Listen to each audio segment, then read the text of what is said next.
Okay.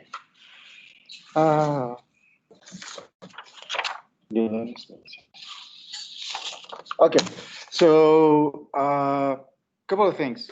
So from last class, I'm gonna redo the last problem because the way I've solved it, I think was too long, and I think most of you got lost, and was not the method that I think it was more obvious. I sometimes I forget that you can do it that way, and that you can do that problem in 5 minutes instead of 15. So we're gonna do that. I'm gonna repeat it, and hopefully it will be a little clearer than what we saw last time. Okay. Also. Last time I forgot to record the session, so the lecture from Monday, if you go to your Canvas page, the ones I'm gonna link is gonna be, I'm gonna link the one that is of that 12 o'clock session, but it's the same. I mean, we keep at the same pace, so just should be okay. Okay, and that one doesn't have the long explanation, so it's even better, I think. So anyway. So what we're trying to do, or what we're talking about, is to look at conditions for static equilibrium, or conditions for equilibrium. And basically, we have two conditions. We have two conditions.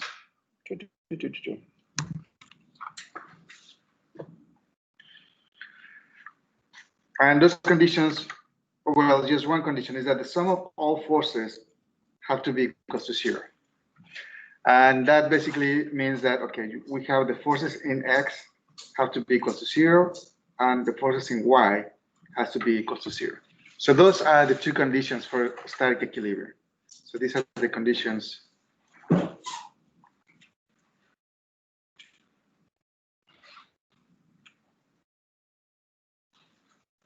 for equilibrium, okay? So every time you are working with a problem in which the object is not moving, or there's no rotation, or there's no displacement of any kind, there's no acceleration, those are problems that involve static equilibrium. And you will look for these conditions, that all the forces have to be equal to 0, okay? So we have a problem, we have an object, and it can be anything, and it's being pulled by 3 forces. So we have one force in one direction, we have another force in a different direction, and the third one, I'm just going to put it like that. So we have F1, F2, and F3.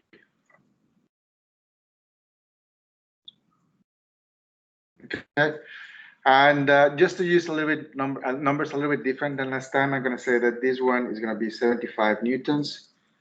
I'm going to say that this is 25 newtons, and we need to find F3. So the whole system is in equilibrium. So the whole mass is in equilibrium. Okay, so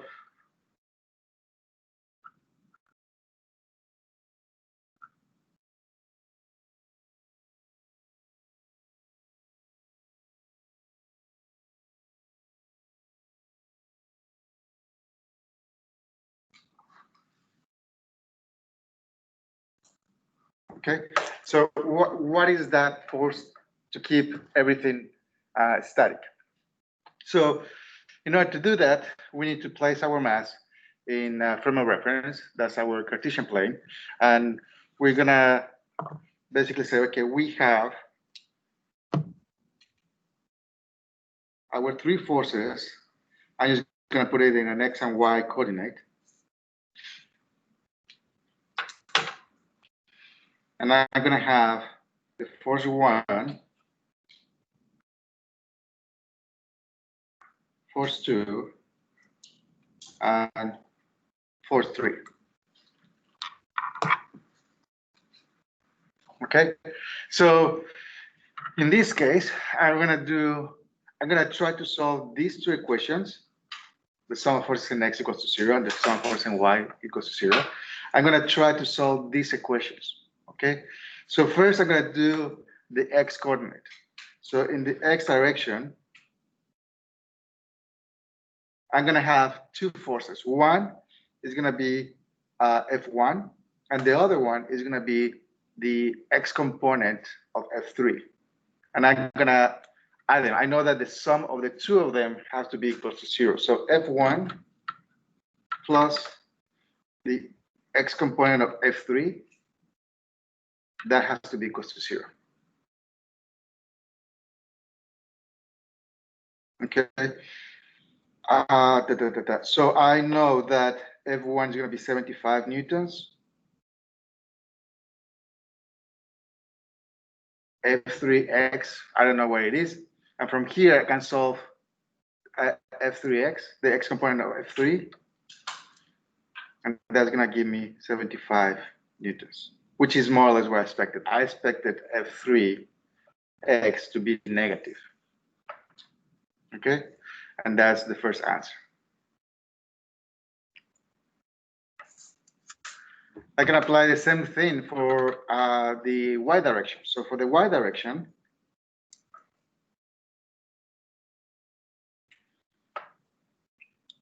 I have F2 plus the y component of y. So the y component of 3, that has to be equal to 0. Okay, and in this case, it's going to be 25 plus the y component of F3, that has to be equal to 0. So the y component of 3 is going to be equal to minus 25 newtons. Okay, and that gives you your two components. So F3 has two components. Component 1, the components in X is going to be 75 newtons, and in Y is going to be 25 newtons. So now that I have the components, I can find the magnitude and I can find the direction. So the magnitude of F3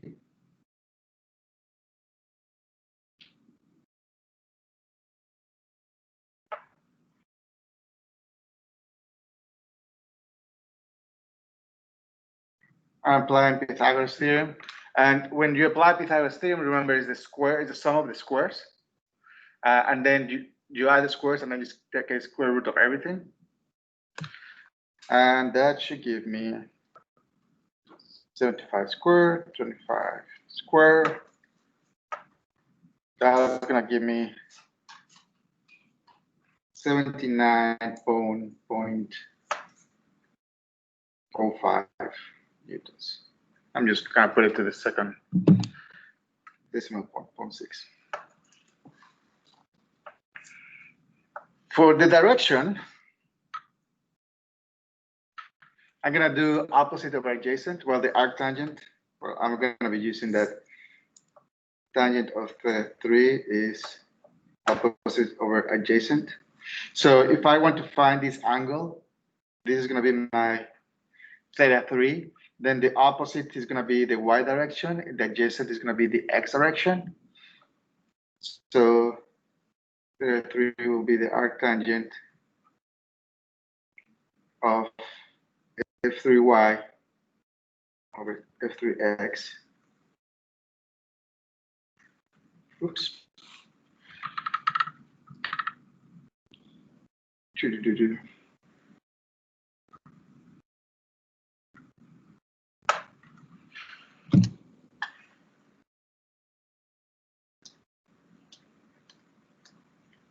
And that gives me 18.43.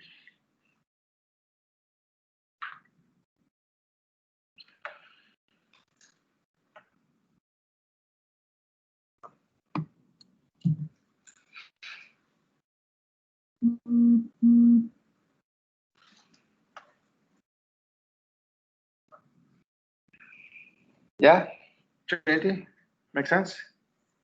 Dylan, makes sense? Yeah. Were you able to see yesterday? Well, on Monday? Were you able to fix the thing with your screen? Yeah. Okay. Do you have to restart? Yes. This is just a really basic question, but what's the,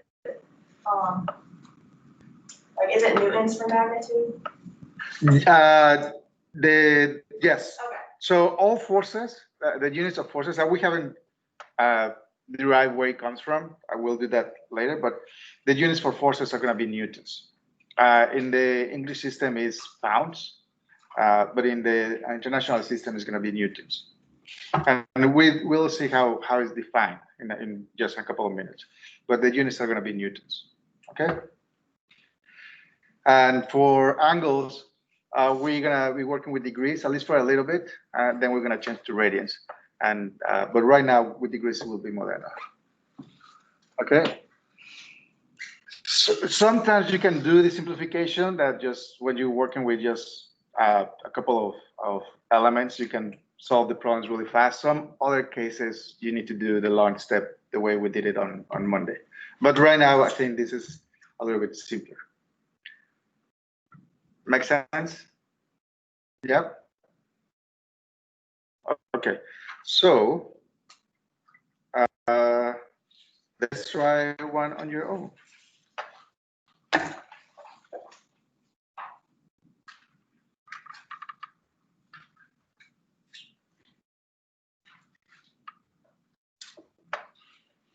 You have X, Y.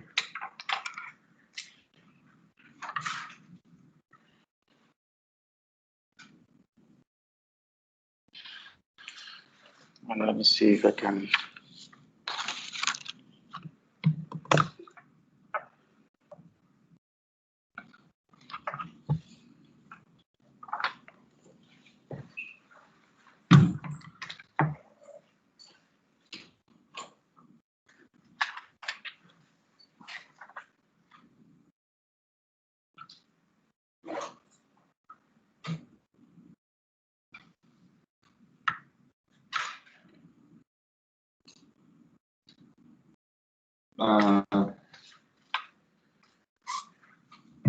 Actually, I'll give you more of this answer.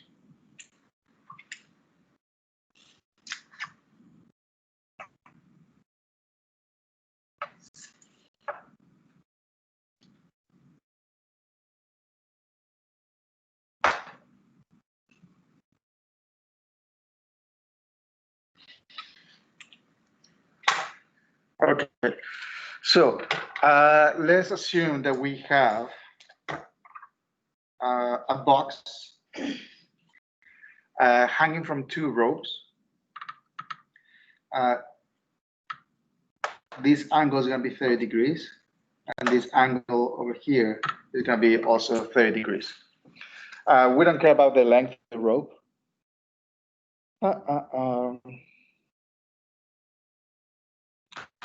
And here we have a mass, and this mass is 10,000, well,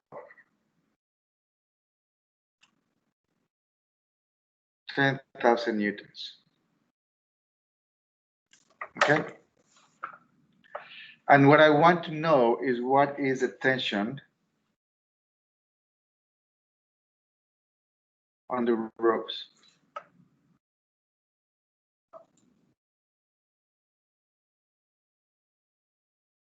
Okay. And here I'm assuming that this mass is suspended in air. It's not moving. Okay.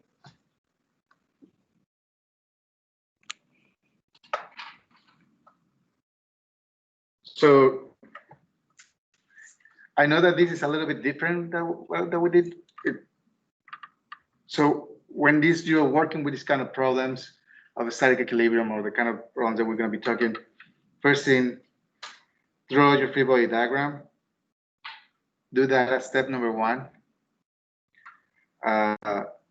Then what are the equations? What are the conditions that you need to satisfy?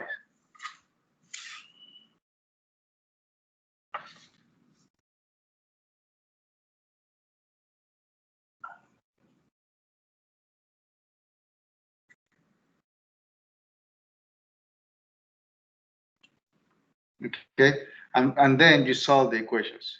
You work with the x and y direction. So you solve the equations.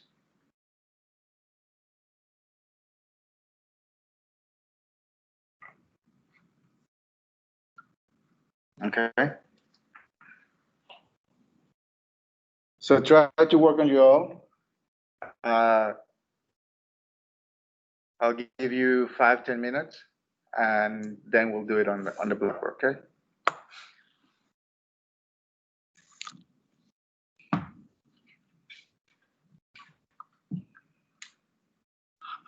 No, and Mallory, also you can try to work on your own.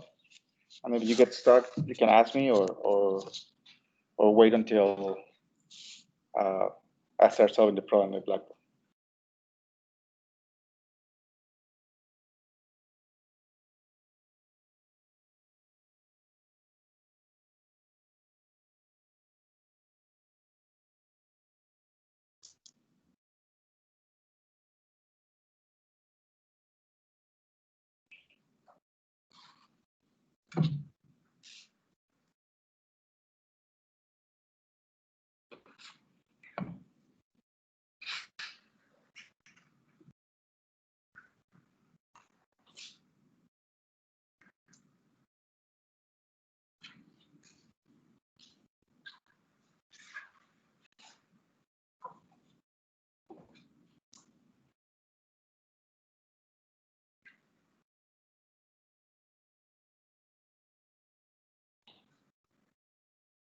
So standard freeway there is the mass that you are analyzing in this point of here, and what forces are you can have at that point. Okay.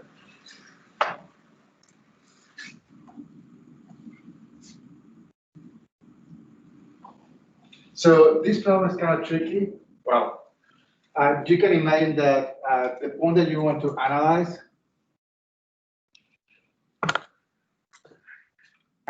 is this point here. So here on the junction of all the forces, well, the junction of all these strings, look at the forces that are being applied here.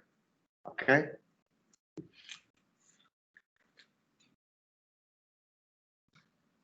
So if you look at the forces on the mass, which is more or less like the obvious thing, then you just have, well, I have the string going up and I have weight pulling down, and then it's like, when what else? Then that's it. You cannot do anything else. So you can try to do it here, and then you have tension going up, tension 2, tension 1, and the weight of the mass pulling down.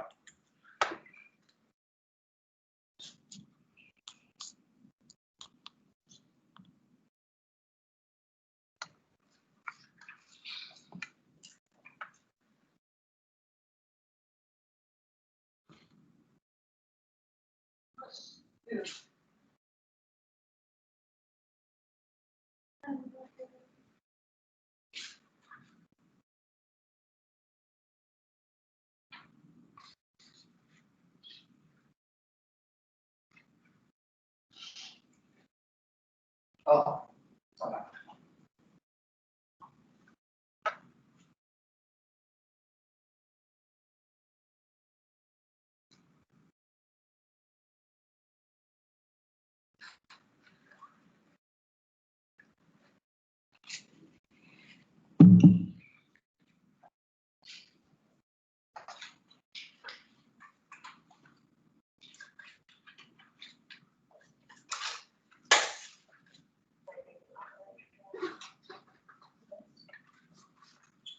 so this force is in the y direction. Yeah. So you cannot add force in the y direction, nothing in the x direction.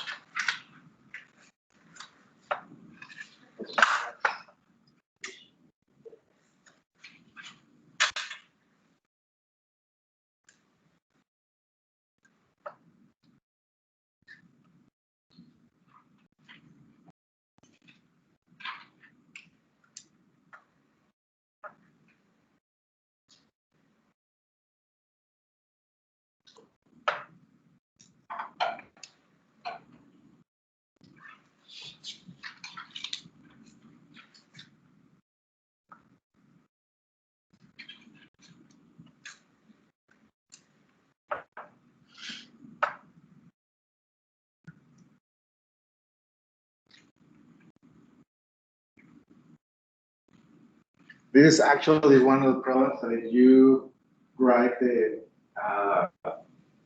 the tensions as tension 1 cosine of theta instead of component x of tension, you can actually solve it a little bit faster.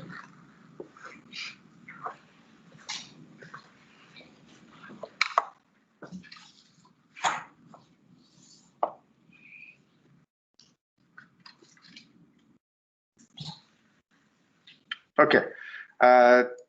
You need help? Yep. Okay. So the free body diagram, I think everybody got that one correct.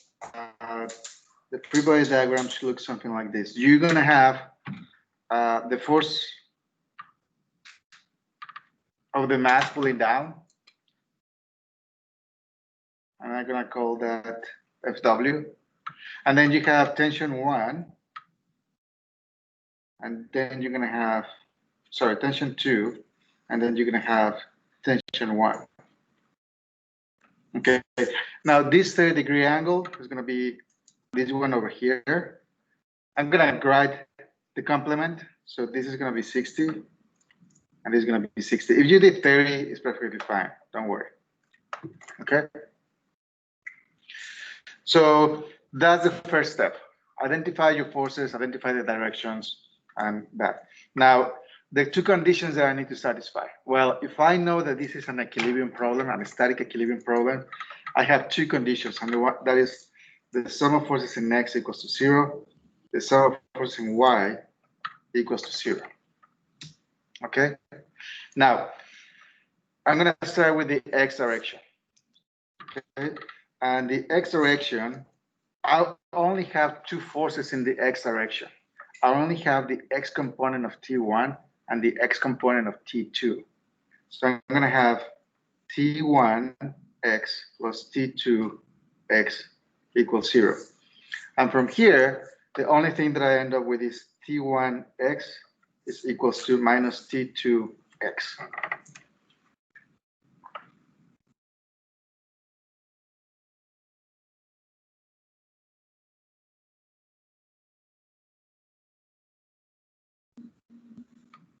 Okay, now what I'm going to do now is I'm going to write what is T1 and what is T2. So I know that T1x, that's going to be equals to T1 cosine of 60. And T2 is also going to be the same thing. T2 cosine of 60. This is going to be the x component, graded as a function of the angles. And you can see that you have cosine of 60 in the two sides. So these are going to cancel, and you end up with that T2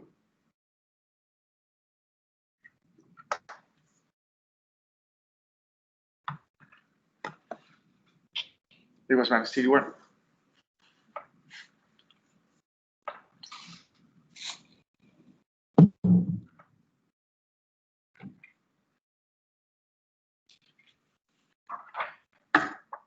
Okay, so far so good. Now I'm going to start working with the y component. Now in the y direction,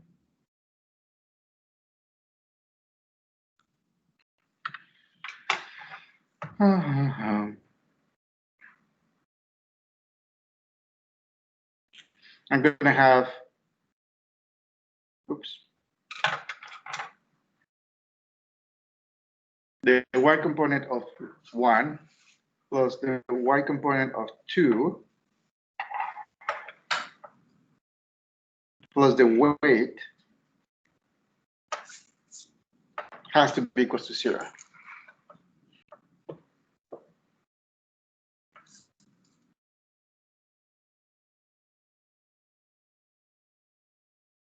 Okay. T1, I'm going to express this, and this is going to be T1 sine of 60 plus T2 sine of 60 minus 1,000 or minus 10,000 equals 0.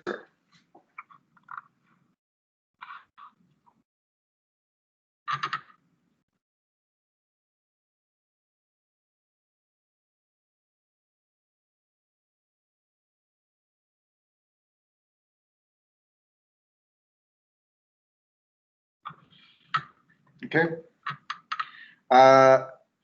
So I'm gonna write down, and this is T1 sine of 60 plus T2 sine of 60 equals 10,000.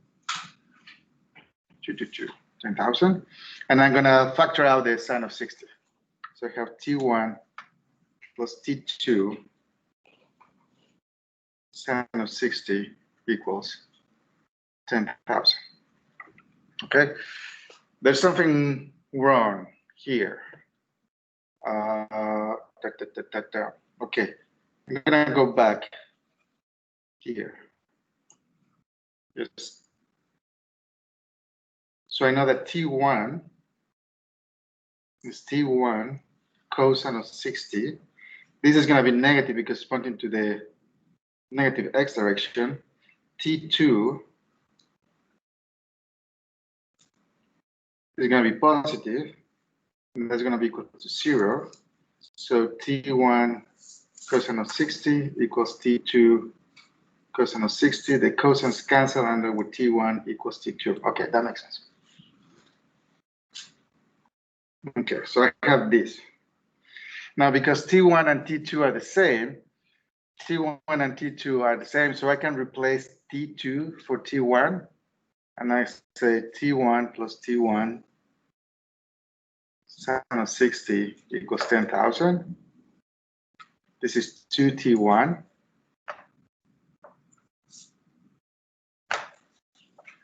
And T1 will be 10,000 over 2 sine of 60.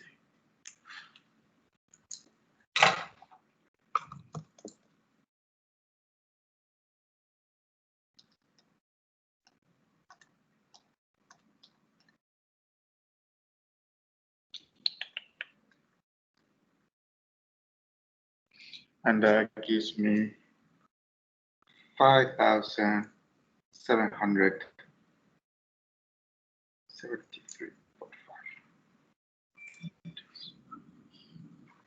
Okay, so each one of these ropes is holding 7,700 newtons. Okay, makes sense?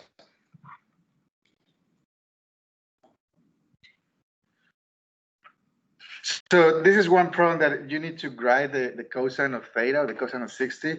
So you can find that, yes, T1 and T2 are going to be equals to each other. Now, you can more or less have that intuition because this problem is symmetric. So T1 and T2 are exactly mirror image of one another. They have the same angle.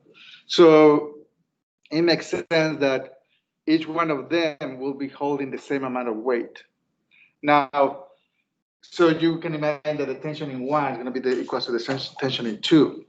That's not always something that you can happen, that it will happen if you have different angles in T1 or T2, then the load is going to be different.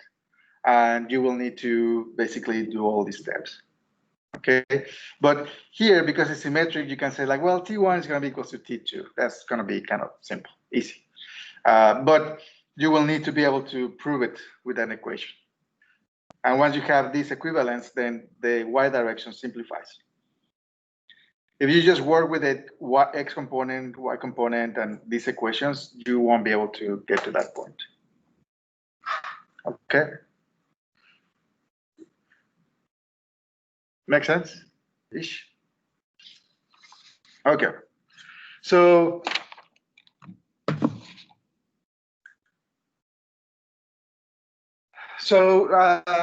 that's assuming that these conditions of equilibrium is basically assuming that the object is not moving. Okay, but what happens when an object is moving? What happens if we have an object that's being dragged or an object that is being pushed? So in order to be able to solve these problems, we need to work with Newton's second law. Newton's second law is probably one of the most common equations that you have seen, and basically says that the force is equal to mass times acceleration. Okay. If we are looking at all the forces in an object, then this will be the sum of forces is going to be equal to mass times acceleration. Okay. Now, Here's when we can try to figure out where that unit of forces come from, where those newtons come from. So the mass in the international system is measured in kilograms. And acceleration is measured in meters per second square. So when you multiply those two units, you end up with kilogram meter second square. And that's what we call a Newton.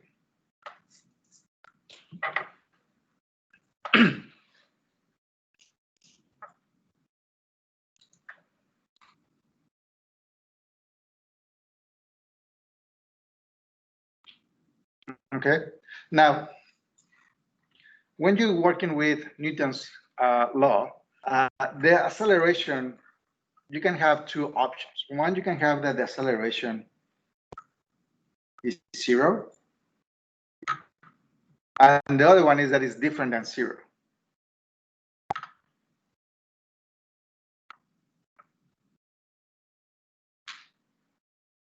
Okay. When the acceleration is zero, it's very common to think that because the acceleration is zero, the object is not moving. And that's not true. When the acceleration is zero, it can be because of two things. One, indeed, the object is not moving, or is moving at a constant speed.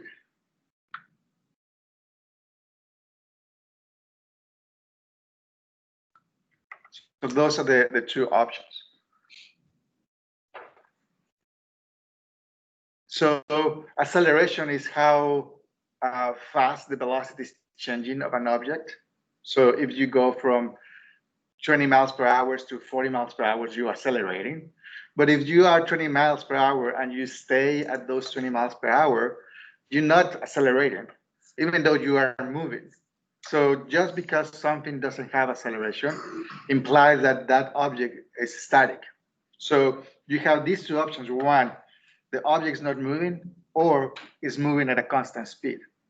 If the acceleration is something different than zero, yes, your object is not only moving, it's accelerating or decelerating. The velocity is changing some way or another. Okay, it can be speeding up, it can be slowing down, it can be changing directions, but that's what this acceleration different than zero implies. What I want to focus right now is on the two cases. When the object is not moving, that's the one that we've been talking so far, and the other one is when the velocity is constant. So when the velocity is constant, the acceleration is going to be zero, and then we're going to end up that with Newton's second law, if the acceleration is zero, then we end up with this case over here, which is the one that we've been talking about. But now this can mean that the object is static,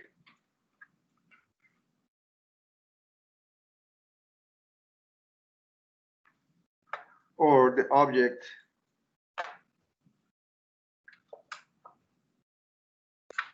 is moving at a constant speed or constant velocity.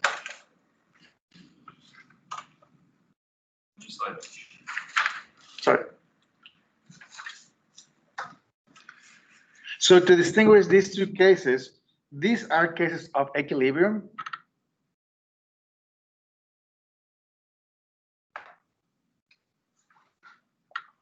But we call one static equilibrium.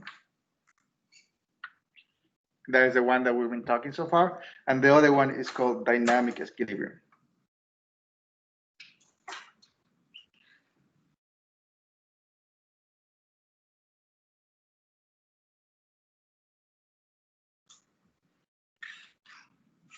Okay, so again, dynamic equilibrium is when the acceleration is zero.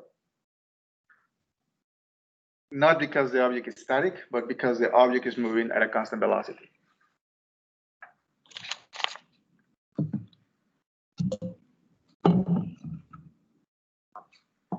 Okay, makes sense?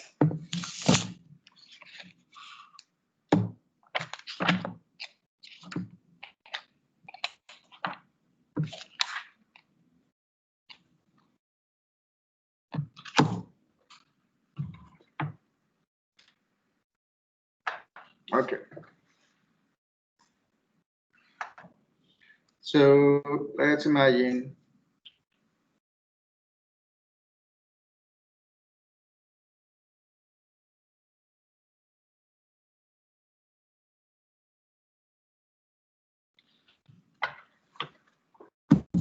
you have Dumbo's mom.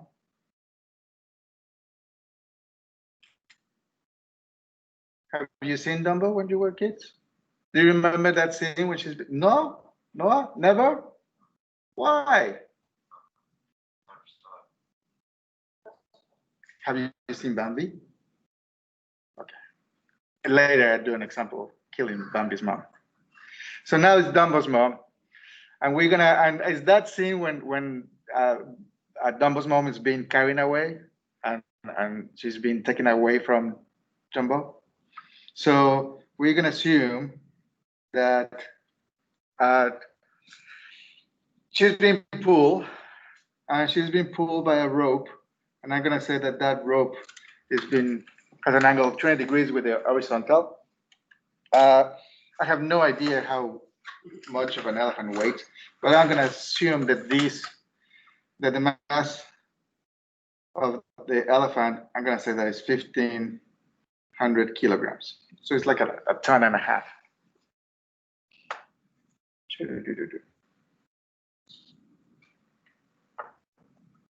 Okay, and while she's being pulled, there's gonna be a friction. You can imagine that she's dragging her feet. He's not walking voluntarily. So there's gonna be a friction here of 300 newtons.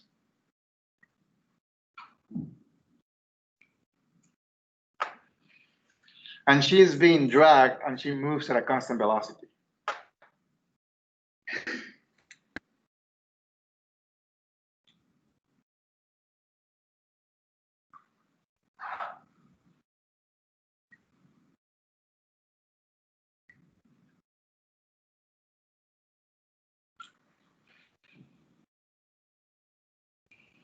Okay. And what I want to find out is what is the tension on the rope.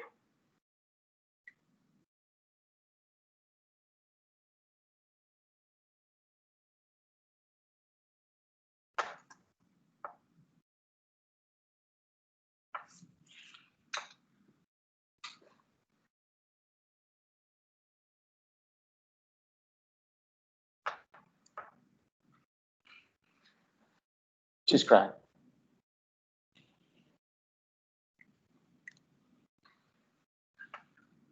Okay, so we're gonna try to solve this together. First thing, I want everybody to do the free body diagram and try to put all the forces that you think are involved.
Friction forces between the legs and the surface. Yeah. So you keep pulling away.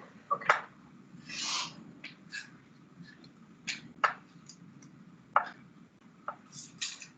Bellissimo.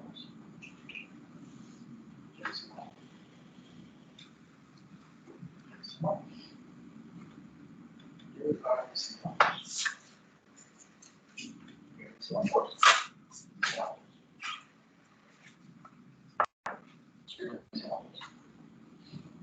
Okay, so most of you are missing one force.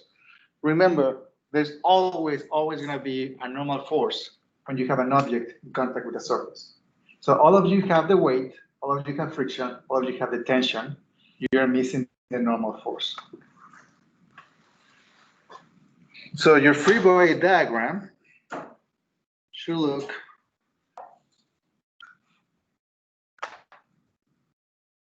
something like this. You have the tension of the rope. This is 20 degrees. Friction. You have the weight. And you have the normal force. Okay? Now, we haven't talked about weight.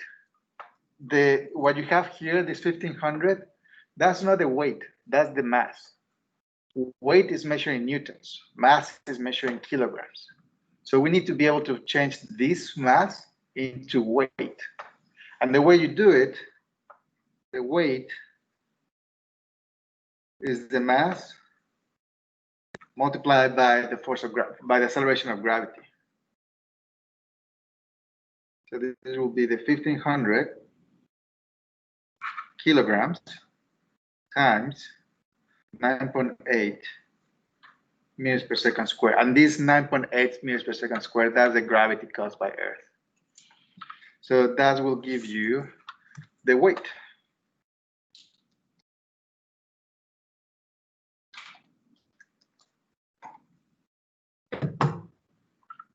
Will be 1,000, no, 14,000, no, 1,400.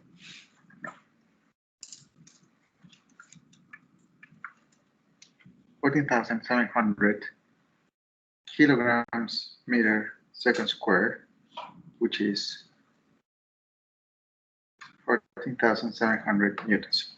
Okay, so that will be the weight of the elephant.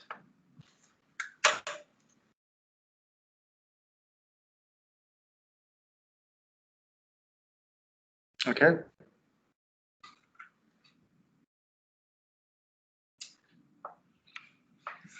We have two conditions to solve. Alexis, which are the two conditions that we need to solve? You were looking at the clock. You were looking at the watch, thinking, is it over yet? No. I saw that, and then it's like, Blanca, as you. You called me out all the time. Oh, all the time? Yeah, Oh. you called me out for yawning the other day ago. Sorry. Paige, save Alexis. T1. And then the normal force. No, what are the conditions that we need to solve? That's what you're asking. What kind of problems are we trying to solve? If the elephant is moving at a constant velocity, what kind of problem do we have? Is it what kind of equilibrium do we have? Dynamic. We have a dynamic equilibrium. How do we represent dynamic equilibrium in equations? Alisa? There are only two equations. Jacob?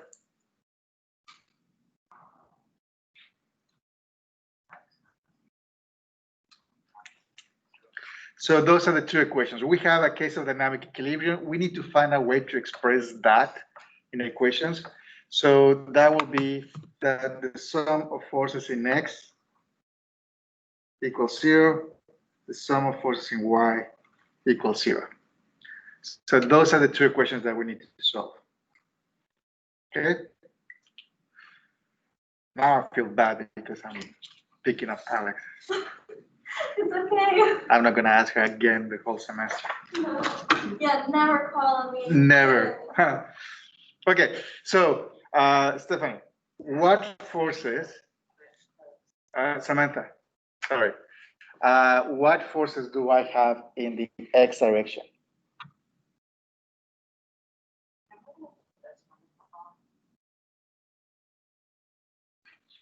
Say that again.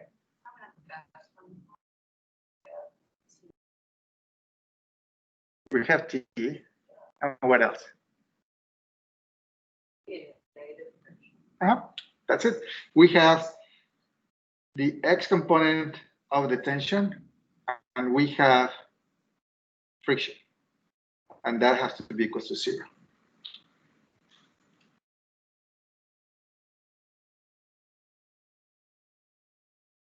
Okay.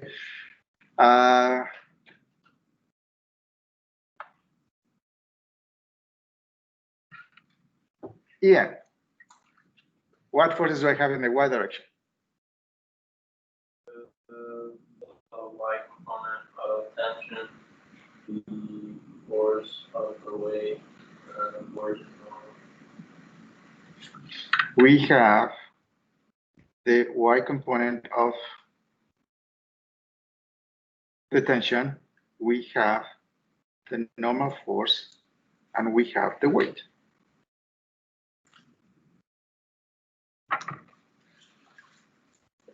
Okay. I'm going to start working with the X direction. Okay. And I'm going to do it. I know that T1, the X component of the friction, of the tension, sorry, that's going to be tension cosine of 20. And the friction is going to be 300. And that has to be equal to 0. So if I have those two, I can find the tension. So the tension will be 300 newtons over cosine of 20.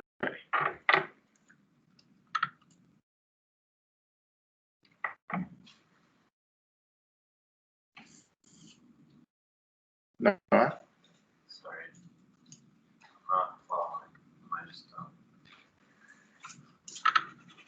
I'm going to do it a little bit.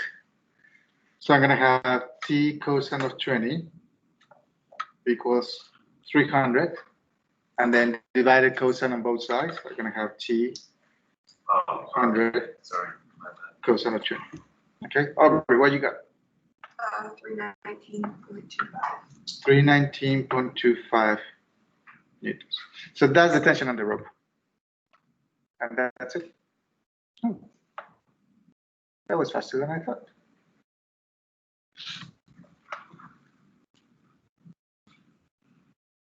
Okay. Something else that we can try to find out is what is the normal force on the on this problem. Okay. So yeah, I'm gonna do that because it went too fast. The y component of the tension, that will be T1 sine of 20 plus the normal force minus the weight, which we say that it was going to be 14,700 newtons. That has to be equal to 0. So now I'm going to be solving for the normal force. I know the tension is going to be 319. So that's, even though I have it as a variable, I actually know the value. So I'm going to have the normal force is going to be 14,700 minus T1 sine of 20. It will be 14,700 minus sine of 20. And we're just going to solve for that.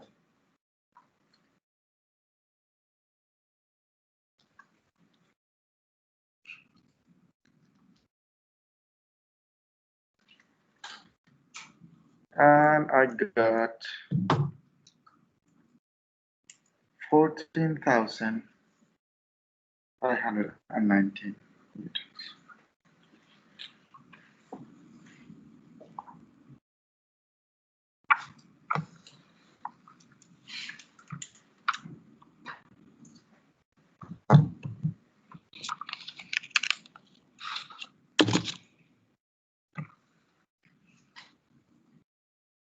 Okay.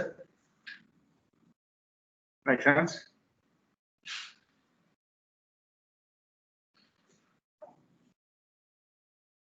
Now, when we talk about normal force so far, you have an object and it's just pulling down, we check out the weight. So if you have this case, well, you're going to have the normal force pulling up. And if there's nothing else going on this problem, then you're gonna find that the normal force is gonna be equals to the weight. Okay, you can see that, okay, all the forces in X, all the forces in Y is gonna have equals to 0. You have the normal force minus the weight equals to 0, so the normal force has to be equals to the weight. Okay, but if you have a different configuration, either you have additional forces pushing down or forces pulling up, then this is not going to be true anymore. If you have tilted planes, again, it's going to be a little bit different. So we can do a really quick example with that. I'm going to have a tilted plane. I'm going to say that this is 25 degrees. And I have an apox. And I'm going to assume that is completely static. Okay. And I'm going to say that the mass of this box is 100 kilograms. And what I want to know is what is the normal force. Okay. So again, really quick, write down, draw the free body diagram.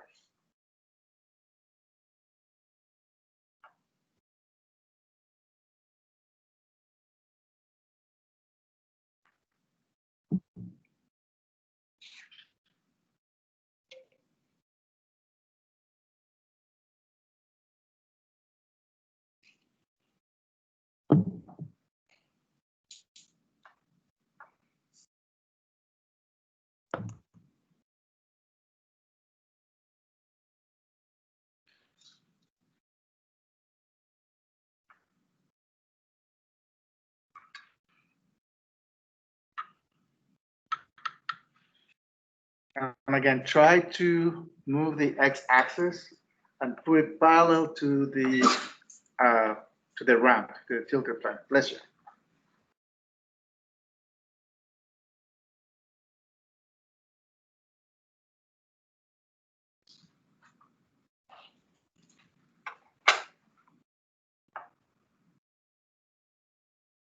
You got it? I think so. Okay. How many forces you have? 3. Mm-hmm.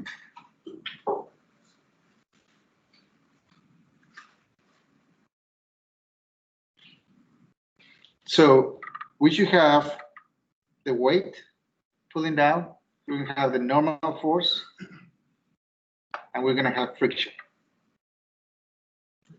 Okay, I'm going to put my x-axis parallel to this plane, to the ramp. So my free body diagram is going to look like this. I'm going to have the weight somewhere along the 4th quadrant.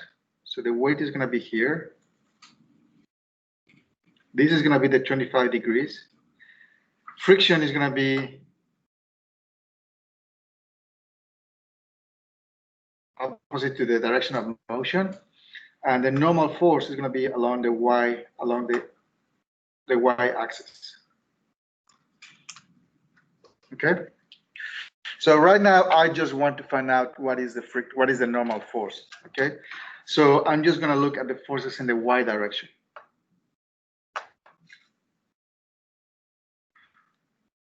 So in the y direction, I'm going to have two forces. I'm going to have the normal force, and I'm going to have the y component of the weight.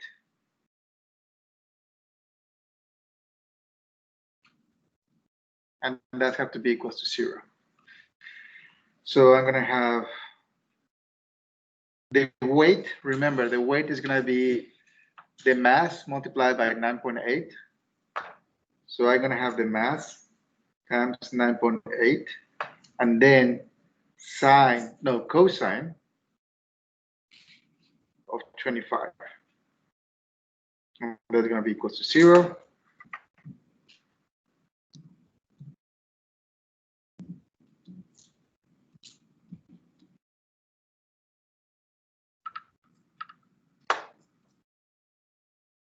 And I have 388.2 newtons for the normal force. It's going to be 888.2 newtons.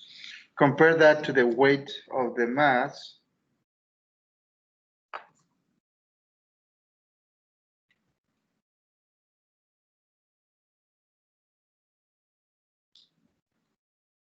Which is 9,800 newtons.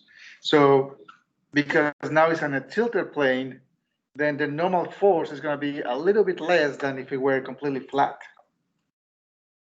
And if you increase the angle, then the normal force starts decreasing, decreasing, decreasing.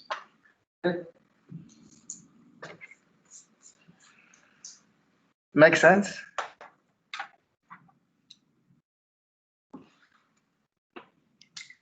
Aubrey? Make sense? Lisa, make sense? Dylan? Make sense? Jacob? Trinity?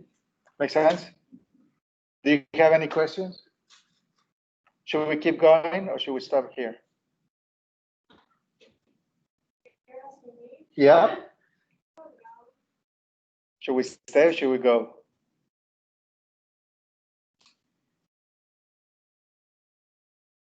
Samantha? Should we... I like that song. Shall we leave? Shall we go home?